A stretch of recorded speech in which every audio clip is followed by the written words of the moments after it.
Bom dia, prazer estar aqui participando dessa comemoração tão importante, que também se reverte num convite a todos aqueles que estão aqui presentes ou que estão pela internet, a que conheçam e que integrem esse trabalho, que vai ser detalhado hoje. Algumas atividades importantes vão ser expostas. Eu queria fazer uma pequena viagem histórica para nós chegarmos aqui. Essa viagem começa de dois pontos simultaneamente, do ponto material e do ponto espiritual. Na década de 1960, os Estados Unidos da América, em meio à Guerra Fria, bolaram, por meio das suas universidades, uma forma de descentralizar as informações. Essas informações estariam simultaneamente em vários locais, espalhados geograficamente pelo território estadunidense, e, com isso, se uma ou outra base fosse bombardeada, seria possível manter a comunicação, mesmo com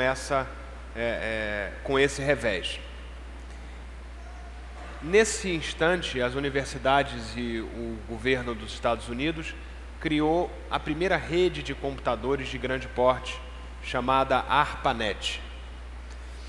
Anos mais tarde, pesquisadores na Universidade de Berkeley desenvolveram uma língua computacional chamada protocolo, que deu origem ao que se chama hoje de internet. Esse protocolo, essa linguagem que todos nós falamos quando estamos na internet, sabendo ou não. Dessa motivação militar nasceu uma motivação civil, uma motivação de levar as pessoas a se conectarem, levar as pessoas a conversarem, levar as pessoas a manterem contato umas com as outras. No início da década de 1990, o governo brasileiro, por meio da então estatal Embratel, tomou uma decisão estratégica de trazer a ideia da internet, que é essa interrede, ou uma rede entre redes, para o uso comercial no Brasil. Nascia então a internet comercial brasileira em fase de testes, no ano de 1991. 100 pessoas foram selecionadas para fazer os testes dessa internet comercial durante alguns poucos meses, durante os quais o único compromisso que elas tinham era de retornar à Embratel as informações, os erros e as dificuldades que estavam tendo. Nem se pensava em banda larga naquela época. Todas as conexões eram discadas.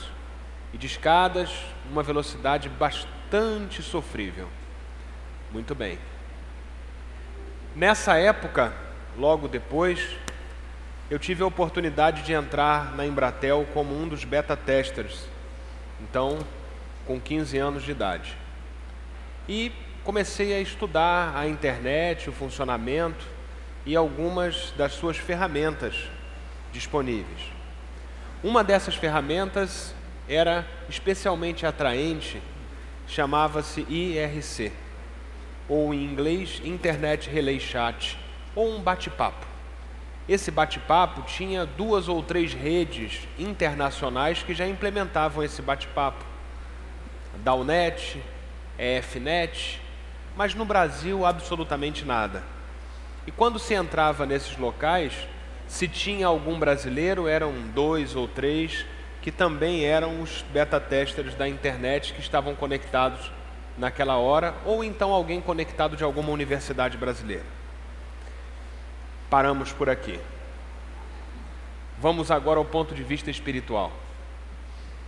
Nós temos uma grande honra de poder ter o espírito de Kairbar Schutel orientando o nosso trabalho, por um motivo muito simples. Kairbar Schutel é considerado até hoje o bandeirante da divulgação espírita no Brasil, ou o bandeirante do espiritismo no Brasil. O bandeirante é aquele que desbrava, é aquele que se coloca de peito aberto na linha de frente, combatendo todas aquelas vegetações primeiras, derrubando calcando a trilha por onde outros passariam. Cairbar Schutel viveu em Matão, em São Paulo, onde exerceu alguns cargos políticos, mas, independente disso, fundou o jornal O Clarim e a Revista Internacional do Espiritismo.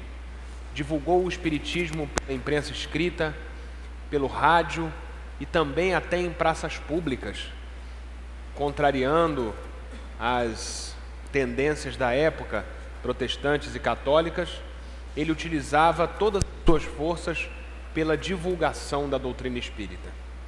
Desencarnou, infelizmente não teve tempo de acompanhar todas as transições, porque a comunicação passou daqueles anos até agora. A televisão, o rádio, o digital, a internet. Mas, graças a Deus, como diz a doutrina espírita, o espírito é imortal e ele continua se relacionando com o mundo encarnado. Então ele, no mundo espiritual, continua sendo o responsável pela divulgação espírita no Brasil. E nada mais natural que novas incursões em divulgação espírita contem com o apoio ou a orientação desse espírito Cairbar Schutel. Duas coisas ocorrendo simultaneamente: um meio de divulgação do ponto de vista material e uma disposição do mundo espiritual de utilizar esses meios, por conta do próprio Cairbar Schutel, para a divulgação espírita. Seguimos. A internet se populariza de tal forma que o Brasil chega, durante a década de 90 até o início dos anos 2000, a ser o país com o maior crescimento de computadores conectados à internet, mais até do que os Estados Unidos da América. Maior crescimento. Hoje em dia, eu lembro muito bem de uma reunião que nós tivemos com o Cairbar Schutel aqui no CELD, muitos anos antes dessa iniciativa de computadores populares, que ele dizia assim: nós já estamos no governo buscando inserir a ideia da popularização da internet. E aparentemente eles estão conseguindo. A internet hoje em dia se torna uma ferramenta poderosa de divulgação. A internet hoje em dia chega nas escolas particulares e públicas, no Brasil, em todos os lugares, cada vez mais.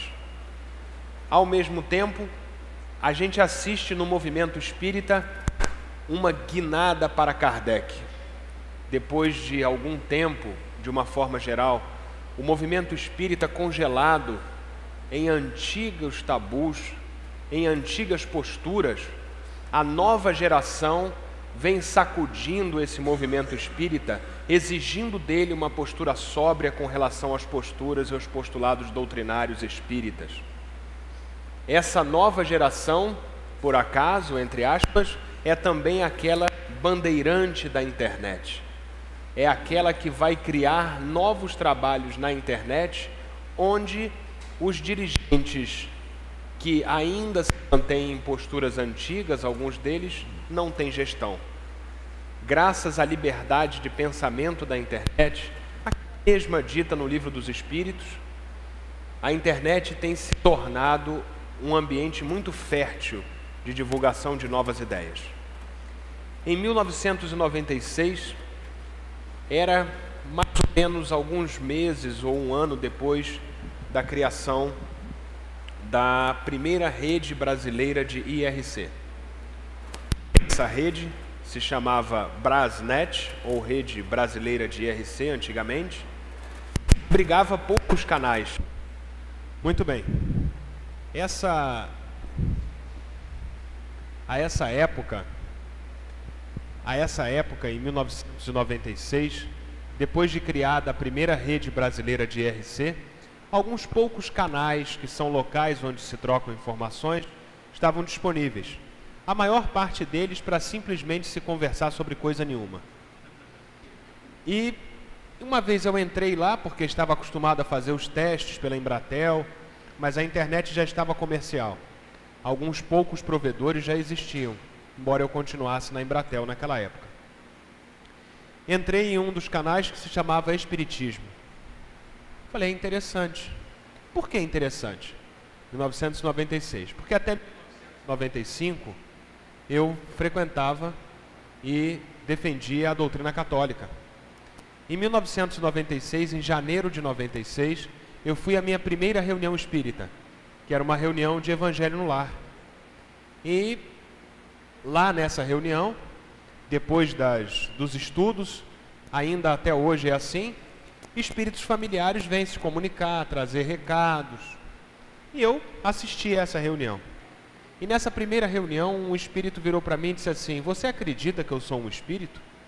Aí eu disse assim: não acredito. Ele falou assim: então eu vou lhe dar um livro. Você vai ler esse livro. Toda vez que você ler o livro e você estiver aqui, nós vamos conversar.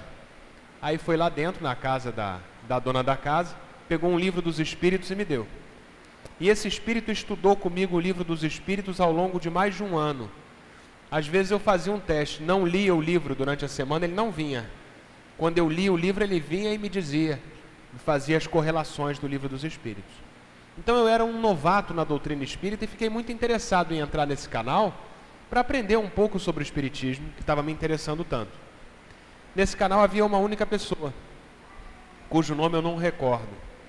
Nessa vez, ele me disse sobre a importância da divulgação espírita na internet, como é que aquele canal poderia servir para tantas pessoas, as pessoas buscarem informações sobre a doutrina espírita. Foi a única vez que eu encontrei esse senhor, ou talvez mais uma vez, mas essa foi a mais marcante. Entrava sempre e o canal estava fechado, entrava e o canal estava fechado. Até que um dia, meados de julho, final de julho, eu resolvi então abrir o canal. Olha, se não tem ninguém para me ensinar, pelo menos eu abrindo o canal, entra alguém que pode se interessar e trocar informações comigo. Abri o canal, começou a chegar gente. E as pessoas perguntando sobre a doutrina espírita. Eu dizia: olha, eu não posso responder. Meu estudo sobre a doutrina espírita é muito pequeno. Aí começaram a chegar pessoas que conheciam de doutrina espírita. O grupo começou a se organizar, até que em 1997, esse grupo assumiu uma real organização e foi fundada a primeira administração do canal Espiritismo. Naquela época não se chamava IRC Espiritismo. A primeira administração do canal Espiritismo. Novas ideias surgiram. A internet foi muito mais divulgada. Novas ideias espíritas também estavam surgindo. Aliás, antigas ideias que haviam sido esquecidas. E o canal Espiritismo assume muito mais do que uma conversa em tempo real. Vocês vão ver perguntas e respostas, palestras virtuais, atendimento fraterno, a própria página do canal que não existia e foi feita naquela época, e o número de colaboradores começou a crescer. Hoje em dia, essa conversa em tempo real já está tendendo muito mais para o áudio, para a voz, ao invés do texto. E outras possibilidades se ampliam.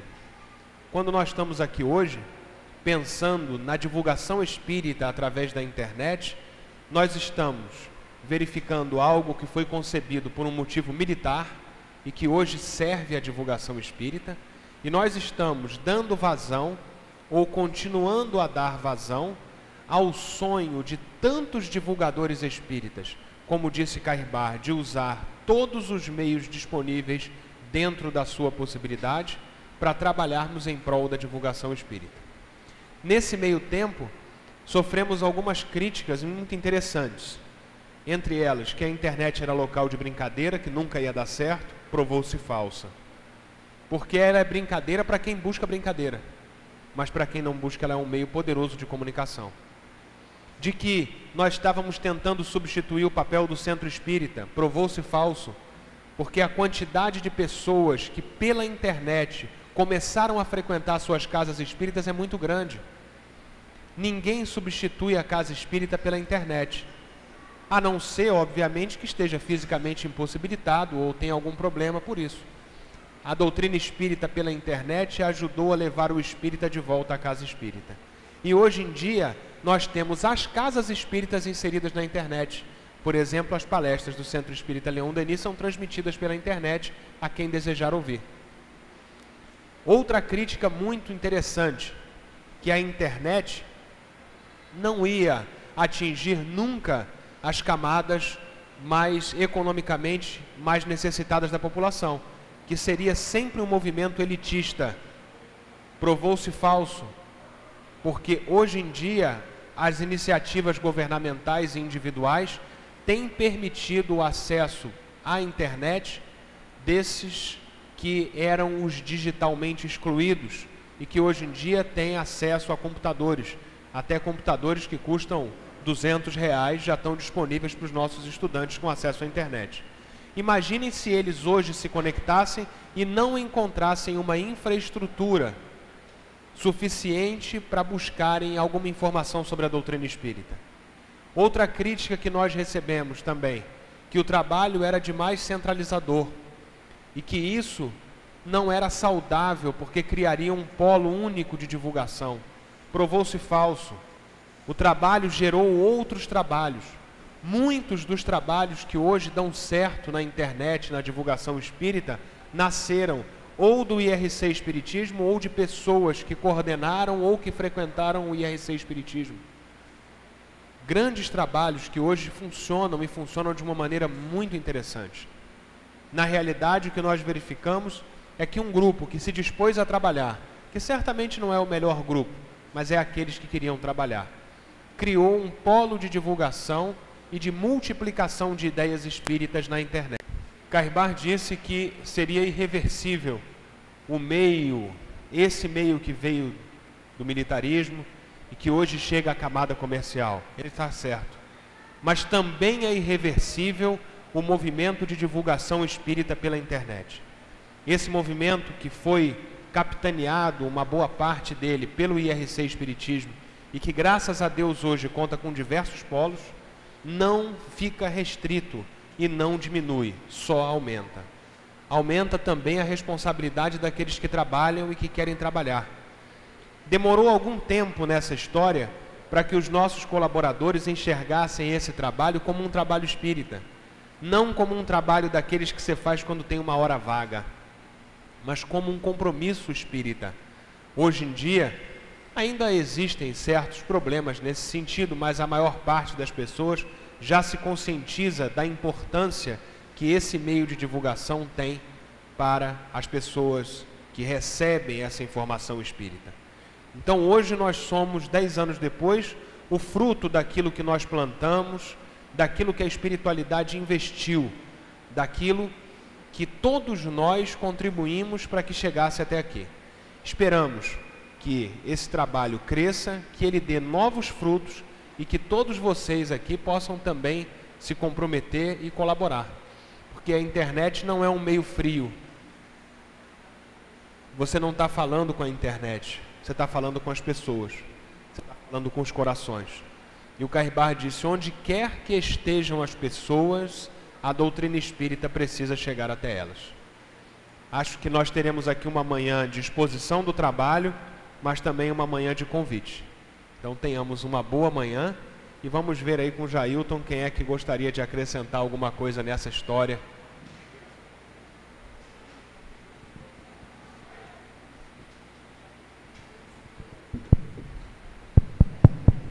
Parece que está funcionando esse também. Esse aqui não, também. Que beleza. A gente agradece ao Pedro e a gente vai lembrando até, a gente tem mais uns 5 minutinhos, além daquele tempo que a gente previu, lembrar que no início, né, se alguém puder até ajudar a lembrar, a gente conheceu as pessoas primeiro através da internet mesmo. Então, nós não sabíamos como era o outro companheiro que estava do outro lado, né? Até nós realizarmos o nosso primeiro... eu vou pegar o outro, porque esse aqui não sai não. Até a gente conseguir realizar o nosso primeiro encontro, ou chamado IRContro, porque a gente utilizou a sigla IR, que seguida, para fazer aquela, né? O pessoal utilizava essa expressão de IRContro. Nós apenas nos conhecíamos através da internet, e naquela época, como era no IRC só área de texto, nós não sabíamos nem como é que era a cara do outro lado, né? Nem a voz, nem nada, a gente não sabia nada. Então até nós conseguimos realizar nosso primeiro encontro, que foi em março de 97, aqui no Rio de Janeiro. A gente não sabia como era o outro companheiro. Então mas é interessante como a gente sentia, mesmo através do teclado, mesmo através somente da área de texto, a vibração do companheiro do outro lado, né? E a vontade que cada um tinha de fazer alguma coisa pela divulgação da doutrina espírita.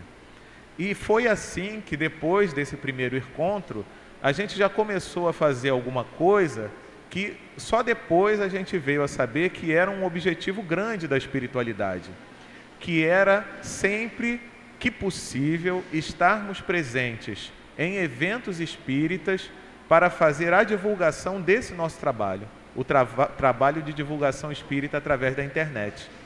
E num mês que eu não me lembro, mas no ano ainda de 1997, eu mal conhecia esse garoto, né, que era um pouquinho mais pesado, e nós fomos para Brasília, juntos viajamos para Brasília para participar de um evento que foi realizado pela Associação de Divulgadores Espíritas no Distrito Federal, e nós tivemos um espaço para divulgar esse trabalho. Então, mal o trabalho iniciou, nós já tivemos essa oportunidade de fazer essa divulgação. Na época, nós nem conhecíamos ainda a nossa querida Sônia Zagueto, que é de Brasília, só viemos a conhecer meses depois, mas nós tivemos a acolhida lá em Brasília de uma companheira que, por alguns motivos, depois não está mais conosco no trabalho, mas que nos acolheu com muito carinho, que foi a nossa querida Matahari, que eu não lembro mais o nome dela, Miriam. É que a gente chama os outros pelo apelido, né, pelo nick, e a gente acaba não sabendo o nome. Então, desde o início, esse objetivo que a espiritualidade depois nos trouxe, que é de estar sempre presente nos eventos espíritas para divulgar esse trabalho, a gente já começou a fazer, né? Com certeza inspirados e intuídos pelo plano espiritual. E quando foi no ano de 98, no ano seguinte, é que o nosso companheiro altivo ofereceu um apoio mais direto da casa, já vinha até prestando esse apoio, mas ele ofereceu um apoio mais direto para que nós pudéssemos ter também a orientação da espiritualidade de uma forma mais direta e também um apoio institucional, já que a gente começou a ter um funcionário na casa que cuidaria dos trabalhos relacionados à internet. Então, atualização de sites e por aí vai.